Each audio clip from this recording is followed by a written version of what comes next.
নমস্কার, খবরের প্রথমে দেখে নেব আজকের শিরোনাম। রাজন্যাকে সাসপেন্ড করল তৃণমূল ছাত্র পরিষদ।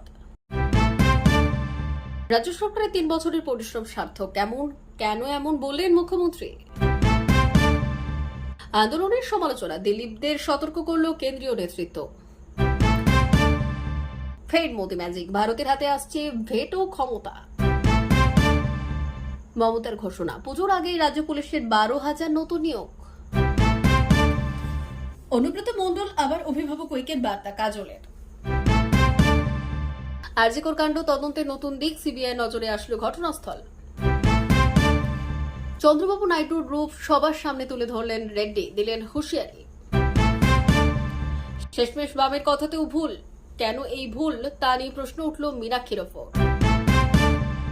আরজিকর কাণ্ড নিয়ে তোলপাড়ের মধ্যেই তৈরি হয়েছে একটি স্বল্প দৈর্ঘ্যের ছবি, যা মুখ্য চরিত্রে অভিনয় করেছেন তৃণমূল ছাত্র পরিষদের নেত্রী রাজন্যা হালদার। প্রযোজনা করেছেন রাজন্যার ঘনিষ্ঠ বন্ধু তথা টিএমসিপির নেতা প্রতীক চক্রবর্তী। এমন একটি স্পর্শকাতর বিষয় নিয়ে ছবি তৈরিকে অনুমোদন করল না তৃণমূল। এই প্রতিবেদন লেখার সময় পর্যন্ত রাজন্যার কোনো প্রতিক্রিয়া মেলেনি। ছবির প্রসঙ্গে গত মঙ্গলবার সংবাদ মাধ্যমকে প্রেসিডেন্সির প্রাক্তনী রাজন্যা বলেছিলেন, 21শে জুলাইয়ের মঞ্চে এক রাজন্যার জন্ম হয়েছে, কিন্তু রাজনীতিতে আসার আগে থেকে রাজন্যার একটা শিল্পীর সত্তা ছিল, একটা শৈল্পিক মন ছিল, এভাবে প্রান্তিকেরও তা ছিল। সে কারণেই এই ছবিটি করছি আমরা। রাজনীতি আমাদের পেশা, শিল্পসত্তার সঙ্গে এটা সম্পর্ক নেই। 2023 সালের 21শে জুলাইয়ের মঞ্চে রাজন্যা ছিলেন বক্তা।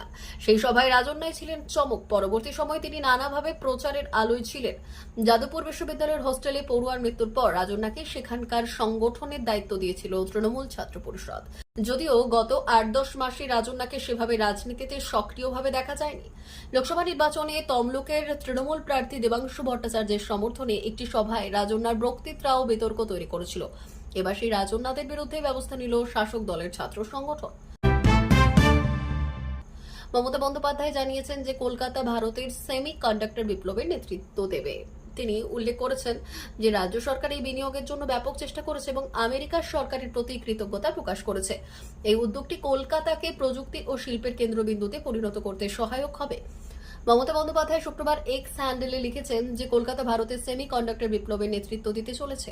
তিনি রাজ্য সরকারের প্রচেষ্টার কথা উল্লেখ করে জানান, রাজ্যে নতুন প্রযুক্তি এবং বিনিয়োগ আনার জন্য পশ্চিমবঙ্গ সরকার যে নিরলস চেষ্টা করছে, তার ফলে আমেরিকা থেকে গুরুত্বপূর্ণ বিনিয়োগের প্রস্তাব এসেছে। এতে রাজ্যের দক্ষতা এবং ক্ষমতায় প্রকাশ পায়। তিনি আরও বললেন, আমাদের ওয়েভেল 3 বছর ধরে আমেরিকার সঙ্গে কাজ করছে। এই সেমি কন্ডাক্টর চুক্তির ঘোষণাটি প্রধানমন্ত্রীর মাধ্যমে হলেও এটি রাজ্যের সাফল্য। মমতা আরও বললেন, এই উদ্যোগ জাতীয় নিরাপত্তার জন্য গুরুত্বপূর্ণ হবে। বৃহস্পতিবার নবান্নের স্বাস্থ্য সংক্রান্ত বৈঠকের পরে সেমি কন্ডাক্টর কারখানা নিয়ে ভারতের প্রধানমন্ত্রীর সঙ্গে আমেরিকার কথা হওয়ার প্রসঙ্গে মুখ্যমন্ত্রী বললেন, তার নেপথ্যে রয়েছে রাজ্য সরকারের 3 বছরের পরিশ্রম। এই প্রসঙ্গে এদিন মুখ্যমন্ত্রী বললেন, আমাদের ওয়েভেল 3 বছর ধরে আমেরিকার সঙ্গে কাজ করছে।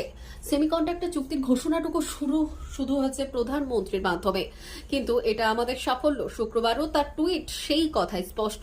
টুইটারে মুখ্যমন্ত্রী মমতা বন্দ্যোপাধ্যায় আরও লিখেছেন যে আমাদের বিশ্ব বাংলা গড়ার আকাঙ্ক্ষা পূরণ হচ্ছে। জাতীয় নিরাপত্তার জন্য দারুণ কার্যকর হতে চলেছে এই সেমিকন্ডাক্টর কারখানা। বৃহস্পতিবার ভারত সরকার যে টুইট করেছিল তাতে সেই কথাই বলা হয়েছে। তিনি জানিয়েছেন, এর জন্য আমেরিকার সরকার এবং কর্পোরেট সংস্থার কাছে কৃতজ্ঞ থাকবেন। তার কথায় বিশ্বের মানচিত্রে আবার উল্লেখযোগ্য স্থান হিসেবে নিদর্শন থাকবে বাংলা। জুনিয়র ডাক্তারদের আন্দোলনের সমালোচনা করার জন্য বিজেপি কেন্দ্রীয় নেতৃত্বের রোষের মুখে পড়লেন প্রাক্তন রাজ্য সভাপতি দিলীপ ঘোষ এবং ময়নার বিধায়ক অশোক দিন্দা। বৃহস্পতিবার দুপুরে রাজ্য কমিটির বৈঠকে এই নিয়ে নেতাদের সতর্ক করে দেন রাজ্য বিজেপির সহ পর্যবেক্ষক অমিত মালব্য। রাজ্যের প্রায় সব পদাধিকারীরাই এই বৈঠকে উপস্থিত ছিলেন। জুনিয়র ডাক্তারদের কিছু পদক্ষেপ দলের অপছন্দ হলেও সরাসরি আন্দোলনের সমালোচনা করতে পারবে না দলের প্রথম সারির নেতৃত্ব। এই নির্দেশ আগেই দেওয়া হয়েছিল, কিন্তু নির্দেশ উপেক্ষা করে প্রকাশ্যে চিকিৎসকদের আন্দোলনের সমালোচনা করেন বিজেপির 2 নেতা। এই বিষয়টি কেন্দ্রীয় নেতৃত্ব ভালো চোখে দেখেনি। পাশাপাশি এই বিষয়ে প্রকাশ্যে মুখ খোলা নিয়েও দলের তরফে দায়িত্ব বেঁধে দেওয়া হয়েছে।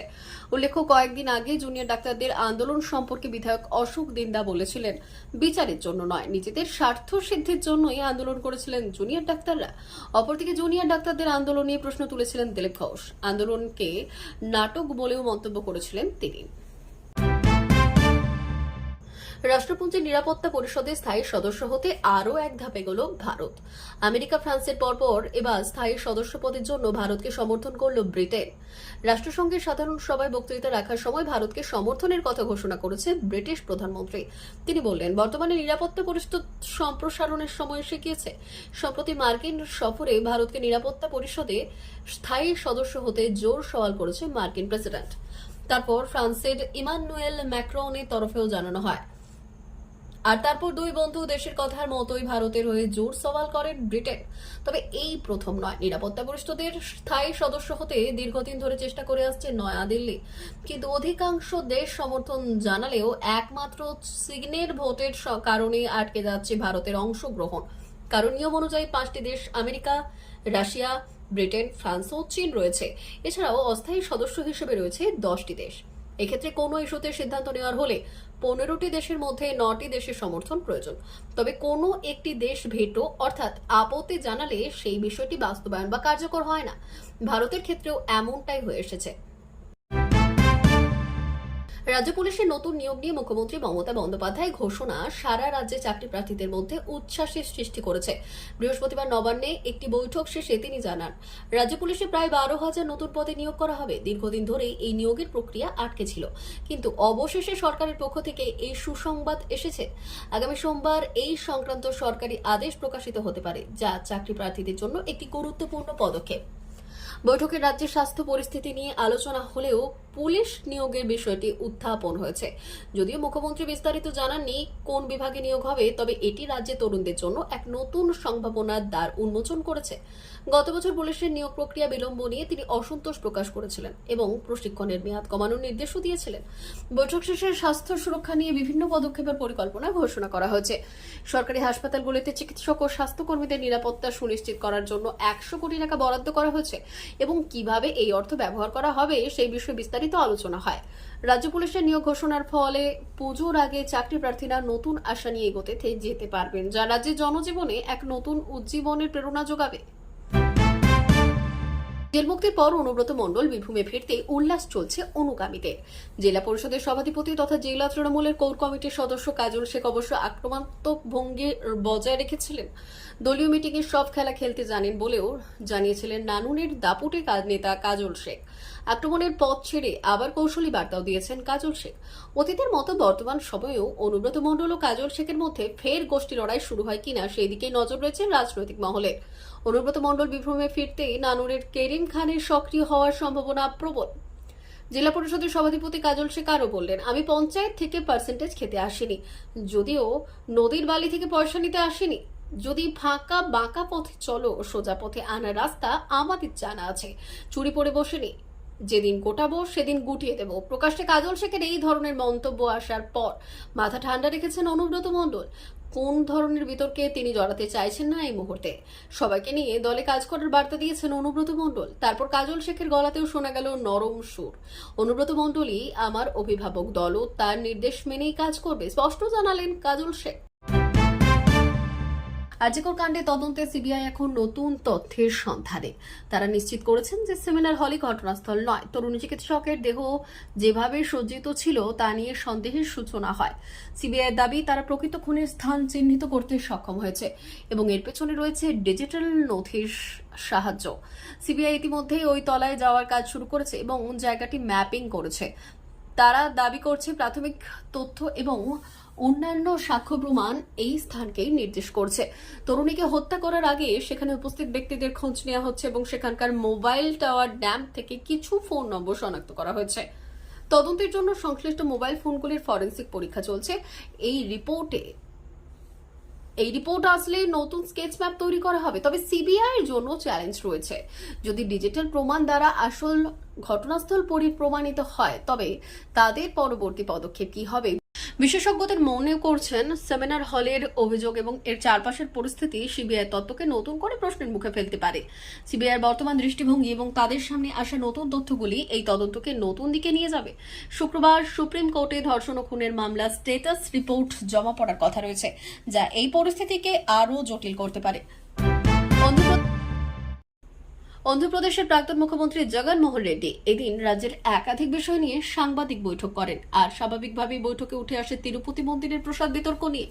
এদিন তিনি বললেন, একদিকে তারা আমার মন্দির দর্শনে বাধা দেওয়ার জন্য নোটিশ দিচ্ছে, অন্যদিকে বিজেপি ক্যাডাররা অন্য জায়গা থেকে রাজ্যে আসছে এবং প্রচুর সংখ্যক পুলিশ মোতায়েন করা হয়েছে।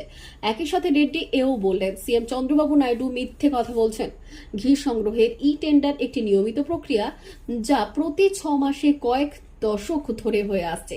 তিরুপতির লাড্ডু খুব বেশি তিরুপতির লাড্ডু বিশেষ সফল ভক্তের জন্য।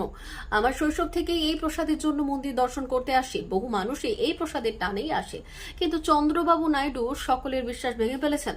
তার দ্বারা নিয়োগকৃত টিটিডি নির্বাহী কর্মকর্তা 23 জুলাই নিশ্চিত করেছিলেন, টিটিডি ইওর পর 20 সেপ্টেম্বর নিশ্চিত করে যে লাড্ডু প্রসাদ তৈরিতে ভেজাল ঘি ব্যবহার করা হয়নি। এমনকি এওর রিপোর্ট জমা দেওয়ার পরেও সিএম চন্দ্রবাবু আমাদের দল এবং হিন্দু অনুমতি এবং তিরুমালা প্রসাদ এবং মন্দিরের পবিত্রতা নিয়ে মিথ্যে অভিযোগ ছড়াচ্ছেন। রাজ্যকরের প্রতিবাদকে কেন্দ্র করে এখন প্রায় নানা স্থানে বিভিন্ন পার্টির তরফ থেকে প্রতিবাদী মিছিলের সমাবেশ করা হয়। সেখানে পার্টির মূল কর্মীরা নিজেদের প্রতিবাদী ভাষা তুলে ধরেন। তেমনি বৃহস্পতিবার ধর্মতলায় সমাবেশ ডেকেছিল বাম ছাত্র, যুব এবং মহিলা সংগঠন। বৃষ্টিকে উপেক্ষা না করে ছাতা মাথায় দিয়ে দলে দলে লাল ঝান্ডার সমর্থকরা হাওড়া, শিয়ালদহ এবং পার্ক স্ট্রিট থেকে 3টি বড় মিছিল সভাস্থলে এসেছিলেন। যদিও আশুতোষ বাবুর পদবি ছিল মুখোপাধ্যায়, বন্দ্যোপাধ্যায় নয়। হতেই পারে মীনাক্ষী না জেনে এই ভুলটা করেননি। যদি বক্তব্যের প্রভাবে এই ভুল করে ফেলেছেন, তিনি সেই ভুল আজও সংশোধন করেননি। মঞ্চের সামনে উপস্থিত বাম সমর্থকরা ততক্ষণে বুঝে গিয়েছেন বড় ভুল হয়ে গিয়েছে মিডিয়ার সামনে। কানাঘুষো আলোচনায় শুরু হয়ে গিয়েছে রীতিমতো, কিন্তু মীনাক্ষী সেই বিষয়ে কোনো মন্তব্য করেননি। বুঝতেই পারেননি কিছু ভুল হয়েছে। যেন অতীতে মুখ্যমন্ত্রী মমতা বন্দ্যোপাধ্যায় নানান সময় একাধিক ভুল মন্তব্য করে বিতর্ক জড়িয়েছেন। যে সরস্বতী প্রণাম মন্ত্র হোক বা সিধু কানু ডহরি হোক, একবার সরস্বতী পুজোকে বসন্ত উৎসব বলে বসেছিলেন তিনি, জানিয়ে সোশ্যাল মিডিয়ায় মিমের বন্যা বয়ে গিয়েছিল। বিরোধীদের তরফে সব থেকে বেশি আক্রমণ ধেয়ে এসেছিল, সব থেকে বেশি সমালোচনা আসে বামীদের বিভিন্ন সোশ্যাল মিডিয়া পেজ থেকে। একাধিক বাম নেতা নেত্রী কদর্য ভাষায় আক্রমণ করেছিলেন মমতাকে। এবার বামেদের প্রধান মুখ তথা ফিনিক্স পাখি, যিনি সদ্য সমাপ্ত লোকসভা নির্বাচনে নিজের কেন্দ্রে সর্বসাকুল্যে বামেদের 46টি ভোট জোগাড় করে দিতে পেরেছেন, তিনি আজ ডাহা ভুল করে ফেললেন। সাধারণত বামপন্থীরা তাদের গাম্ভীর্য ও জ্ঞানকে নিয়ে কিছুটা বড়াই করেই থাকেন, এটা অস্বীকার করা নয়। সূত্রের খবরে এই প্রশ্ন তুলেছেন সাধারণ খেটে খাওয়া মানুষেরা, তাহলে তাদের নেত্রী আশুতোষ মুখোপাধ্যায়ের আসল পদবি জানবেন না কেন? প্রশ্নটা কি বামেদের সোশ্যাল হ্যান্ডেল থেকে আসে? বিভিন্ন ক্ষেত্রে এই মঞ্চে নেতা নেত্রীরা বক্তব্য রাখতে গিয়ে কম বেশি ভুল করেই থাকেন এবং এই প্রবাহে একটা দুটো ভুল শব্দ বেরিয়েই যায়। কিন্তু মমতা বন্দ্যোপাধ্যায় এই ধরনের ভুল করে থাকলে তাকে 1 ইঞ্চি জমিও ছাড়েন না বিরোধীরা। বিশেষ করে বামেরা ভুল করেছে, এবার কি আত্মসমালোচনা করবেন নাকি শাক দিয়ে মাছ ঢাকার প্রচেষ্টা করে থাকবে বাম মহলে? প্রিয় দর্শক, আমাদের চ্যানেলের নিয়মিত ভিডিও পেতে চ্যানেলটি সাবস্ক্রাইব করুন।